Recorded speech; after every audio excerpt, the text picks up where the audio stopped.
Hi, I'm Melanie from UWorld. We're looking at next-gen practice questions from the UWorld question banks. Now we have an overview of the drag and drop NGN question type.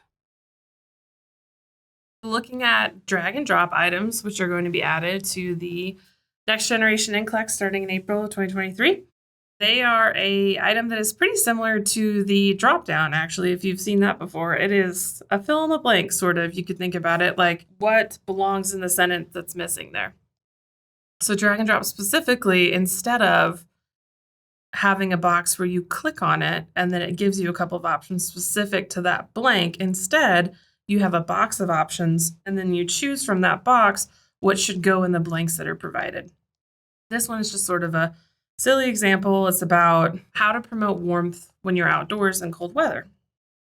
So looking at the options you should wear, definitely a hat, scarf, coat. Those are probably the three that fit in those boxes. So let's see. So we put in hat first.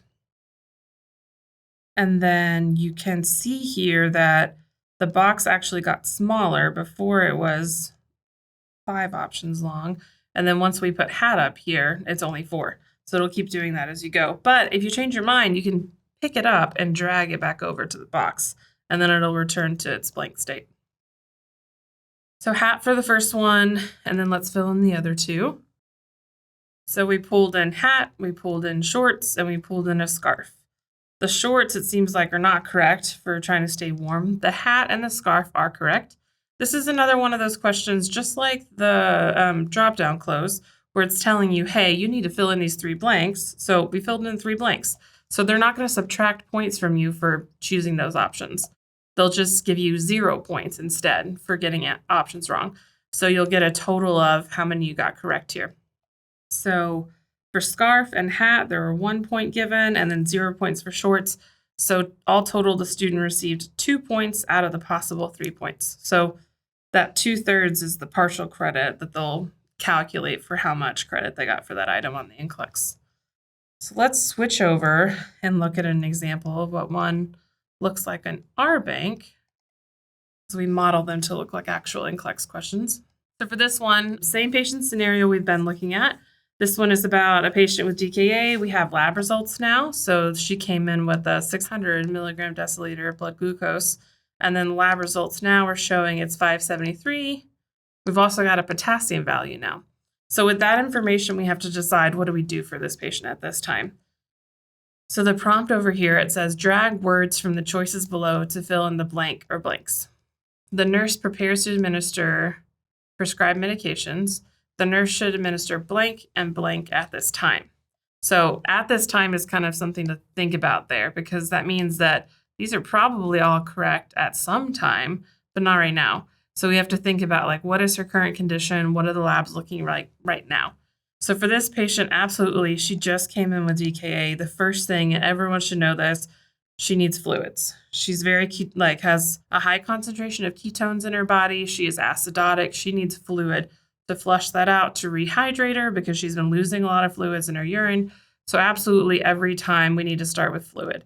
So this 0.9 sodium chloride, which is going to be an isotonic normal saline solution, and it's an IV bolus. That's going to be your first. A lot of times they'll do 1,000 milliliters over an hour just to really push that fluid in, or faster depending on the facility.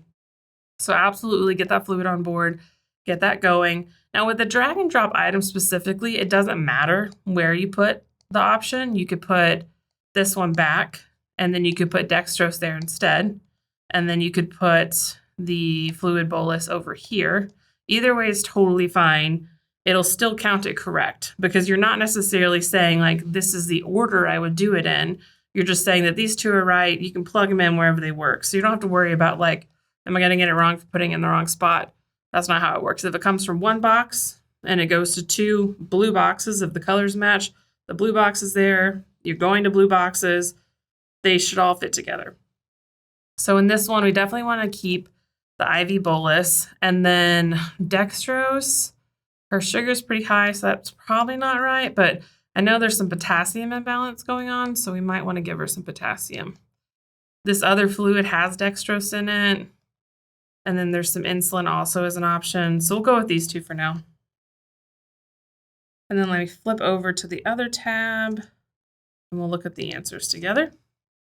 All right, so this one, actually, we were incorrect. So it wasn't potassium. The patient was supposed to get insulin, which is the other key piece of treating DKA, is to bring that blood sugar down, which happens through insulin, and then to rehydrate them and remove ketones, which happens with a few interventions, including large volumes of IV fluids that are isotonic, like normal saline. So for this one, 2 out of 2 points were given. If one of them had been missed, there wouldn't have been a point subtracted. Just like the drop down close, when you fill in these drag and drop ones, you're not going to lose points. They told you put something in that box. You put something in that box. So you're not going to lose a point. It's just going to be 0 points given for a wrong answer. So you would get 1 point if you answered one of them incorrectly. Or here, the person's getting 2 points because they answered both of them correctly. And then we have our explanation down here, all that good stuff. That's pretty much it for this one.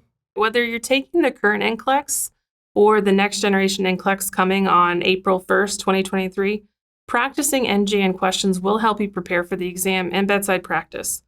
Visit nursing.uworld.com for more information and to see our options for RN and PN, and to start practicing today. Thank you.